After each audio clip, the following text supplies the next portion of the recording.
আসসালামু আলাইকুম। আমি তন্নি চলে এসেছি তন্নি আর্ট পেজ থেকে।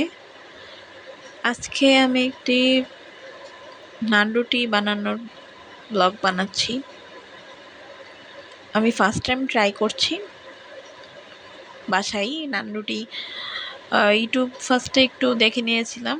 তো বেসিক্যালি ফার্স্টে আমি এখানে দিয়েছি ইস্ট 1 চামচ, 2 কাপ ময়দা, চিনি সামান্য পরিমাণ, লবণ, তারপর পানি দিয়ে আমি ডোটাকে রেখে দিয়েছিলাম রেস্টে 2-3 ঘন্টা। তারপর 2-3 ঘন্টা রেস্টে রাখার পর আমি সেই গোলাটাকে আলতোভাবে হাত দিয়ে গোল করে নিয়েছি। আপনারা ভিডিওতে চেক করে দেখতে পারবেন। তারপর আস্তে করে মোটা করে বেলে নেবেন। বেলে সুন্দর মতো একটার উপর একটু ময়দা দিয়ে তারপর রাখবেন যাতে লেগে না যায়। তারপর এক এক করে আমি রুটি বেলে নিব। বেলে নেওয়ার পর আমি তাওয়ায় দিয়ে দিব। আমি একটু তেল ইউজ করিনি।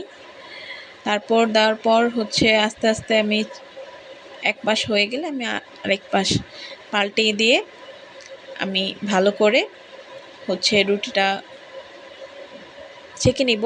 তো দেখতে পাচ্ছেন রুটিটি অনেকটা বাইরের নান রুটির মতো হয়েছে। আমার কাছে ভালোই লেগেছে। ফার্স্ট টাইম ট্রাই করেছি, বাট অনেকটাই বাইরের মতো হয়েছে। তো আমার মতে যারা বাইরে খান, বাইরে না খেয়ে আপনারা কিন্তু বাসায় খুব সহজেই নান রুটি ট্রাই করতে পারেন। এরপর রুটির উপর আমি ঘি দিচ্ছি যাতে ফ্লেভারটা আরও ভালো আসে। আমি কিন্তু ডো তৈরি করার সময়ও একটু ঘি দিয়েছিলাম, তেলও দিয়েছিলাম, সেটা বলতে আমার মনে নেই। যাই হোক, আপনারা এইভাবে বাসায় ট্রাই করবেন, আশা করি ভালোই লাগবে। আমি চাপের সাথে ট্রাই করেছিলাম, অনেক ভালো লেগেছে।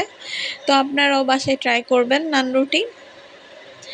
খুবই মজাদার আর হেলদি একটা খাবার। সো বাসায় ট্রাই করলে ভালো হবে, আশা করি। ভালো থাকবেন। আসসালামু আলাইকুম।